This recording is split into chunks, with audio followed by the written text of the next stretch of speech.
ओम शांति। आज 12 नवंबर 2021 है और आज की मुरली में बाबा ने हम बच्चों को एक शिक्षा दी कि जिस प्रकार प्यारे बाबा अपने दिल में हम बच्चों की कोई भी बात नहीं रखते, इसी प्रकार हम बच्चों को भी किसी भी व्यक्ति की बात दिल में नहीं रखनी है।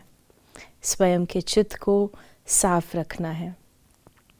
आज बाबा ने हम बच्चों को वरदान दिया है, करावनहार की स्मृति से सेवा में सदा निर्माण का कार्य करने वाले कर्म योगी भव।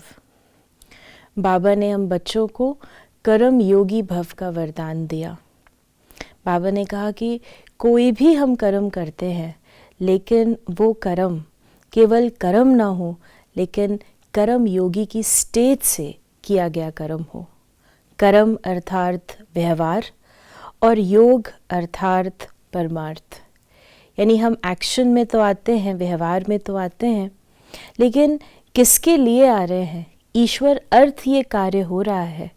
तो इन दोनों स्टेज की बैलेंस से हम कर्म योगी स्थिति को प्राप्त कर सकते हैं। कोई भी कार्य करते हैं वो ईश्वरीय सेवा अर्थ कर रहे हैं। चाहे हम दफ्तर में भी कार्य कर रहे हैं, लेकिन अगर हम आत्म स्थिति में हैं, बाबा की याद में हैं, अपने गुणों द्वारा हम सेवा करते हैं, ईश्वर की ओर सबकी बुद्धि को जोड़ते हैं।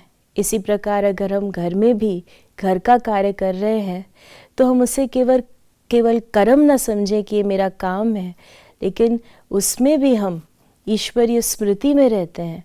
कराने वाला करा रहा है और हम निमित्त होकर कर रहे हैं। तो बाबा की याद से किया हुआ वो कर्म, उसमें निर्माण होता है। और एक साधारण कर्म भी हमें कर्म योगी स्थिति का अनुभव कराता है। सेवा केंद्र पर तो हम 24/7 सेवा पर हैं, लेकिन बाबा ने एक बहुत हमें चेतावनी भी दी, एक प्रकार से सावधान भी किया कि कई बार हम बच्चे शरीर के निर्वाह में आत्मा का निर्वाह भूल जाते हैं। तो हमें शरीर का निर्वाह करना है। शरीर निर्वाह अर्थ हम कर्म करते हैं, चाहे जॉब करते हैं, चाहे शरीर को हम स्वस्थ रखने के लिए काफ़ी सारे कार्य करते हैं, लेकिन उसके पीछे आत्मा का पालन पोषण, आत्मा का निर्वाह न भूले।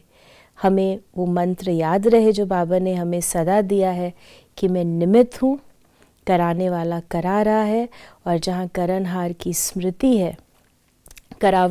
स्मृति है, वहाँ निर्माण ही निर्माण है। ओम शांति।